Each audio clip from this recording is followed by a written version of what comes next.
Cet homme qui marche dans la nuit n'a ni besoin d'une cravate ni d'un 4x4.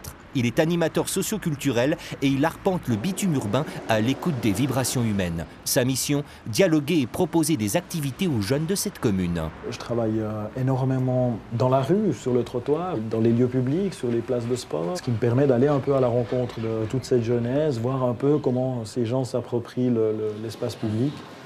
Comme dans ce centre commercial occupé par des groupes d'adolescents qui, quelquefois, sont sous haute tension. Vous allez bien ? Très bien, et vous ? Oui. Ça va, ça va. Comment ça se passe ? Alors aujourd'hui c'est calme, mais il y a à peu près 2 semaines, donc j'ai dû faire appel à la police. Montons d'un étage pour accéder à l'un des phénomènes de notre époque, le jeune, qui généralement n'est pas d'accord parce que... Et puis direct, ils me foutent dehors, ça abusé. Moi je fous pas la merde, franchement, mes centres de cigarettes, j'y fous là-bas. Ce que tu es en train de dire, c'est qu'en fait, ils mettent, quand ils prennent une décision, ils disent il y a quelques jeunes qui ont eu des problèmes, alors ils mettent tous les jeunes dehors. Là, apparemment, tu vois, il n'y a pas beaucoup de bruit ou comme ça se passe bien. À mon avis, il n'y a pas de raison qu'il y a quelqu'un, n'importe qui vous dise d'aller dehors.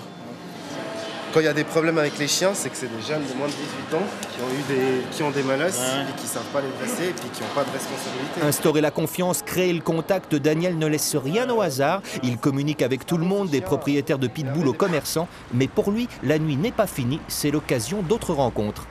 Ça peut aller du jeune avec des problèmes familiaux, avec une rupture scolaire, une rupture d'apprentissage, une difficulté à trouver un métier, ou carrément des jeunes un peu plus âgés qui entrent dans des problématiques de consommation, que ce soit alcool, que ce soit drogue douce ou drogue un peu plus dure. Daniel n'est pas seul pour trouver des solutions, il travaille avec des éducateurs, des médecins ou des représentants politiques. Ce matin, il s'entretient avec un assistant social à propos d'une jeune toxicomane à qui il a trouvé un logement. J'aurais souhaité te parler du cas d'Annick. Je suis un peu préoccupé ces derniers temps par rapport un peu à tout ce qui se passe. Elle a reçu une lettre de la gérance, j'ai été mis en copie. Il y a des gros problèmes de voisinage, de bruit dans cet appartement. Puis j'ai aussi l'impression qu'elle est dans une phase un peu descendante là, et puis qu'elle consomme vraiment énormément ces derniers temps. Mais notre homme s'occupe aussi des plus vigoureux. Ok, on commence. On fait juste 2 équipes de 4. Il a permis l'ouverture d'une salle de sport pendant l'hiver pour les jeunes du quartier. Alors ça me permet de jouer avec eux et notamment entre les matchs comme ça, de m'approcher d'eux, de faire connaissance un peu plus à fond avec eux et puis de discuter un peu de leurs problèmes de tous les jours, de leurs soucis et également de ce qui va bien. Et voici une autre facette du métier d'animateur socio-culturel, cette fois-ci dans un lieu typiquement artistique qui oscille programmatiquement entre théâtre et concert. Dans les coulisses, Marie s'active, elle est responsable du lieu, une fonction plutôt prenante. Il faut beaucoup travailler, il n'y a pas d'horaire, ça c'est de manière générale dans l'animation culturelle, en tout cas ici. Il faut bosser le soir tard, et puis on n'est jamais vraiment tranquille. Puis je me sens quand même une grande responsabilité que tout fonctionne au mieux pour le lieu. Et pour que tout fonctionne, il faut pas mal d'administration, ce qui aujourd'hui se calcule facilement.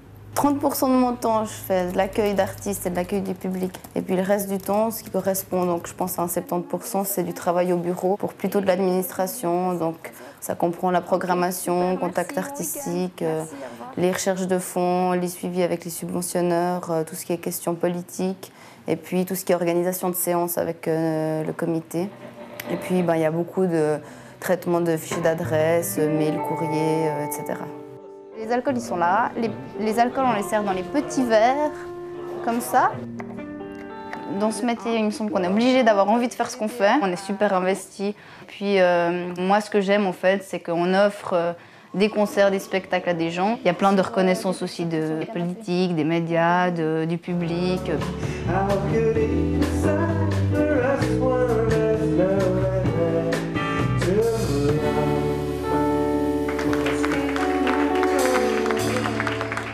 Retrouvons Daniel poursuivant sa tournée nocturne direction le centre de loisirs avec une démonstration de danse hip-hop exécutée par une horde de hip-hopettes.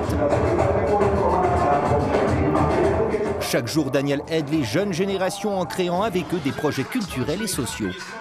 Oui, je suis un professionnel à disposition de ceux qui veulent bien que je puisse les soutenir dans une démarche, mais de nouveau, je ne suis pas un sauveur, ouais, ça c'est sûr. C'est ça qu'il faut se dire. On ne va pas pouvoir sauver toutes les personnes et résoudre tous les problèmes des gens, quoi. Non, Daniel n'est pas un sauveur, même si des fois il en ressuscite quelques-uns. Il n'échappe pas non plus à la réalité administrative de son métier pendant que les hip-hopettes jouent toujours au pom-pom girl.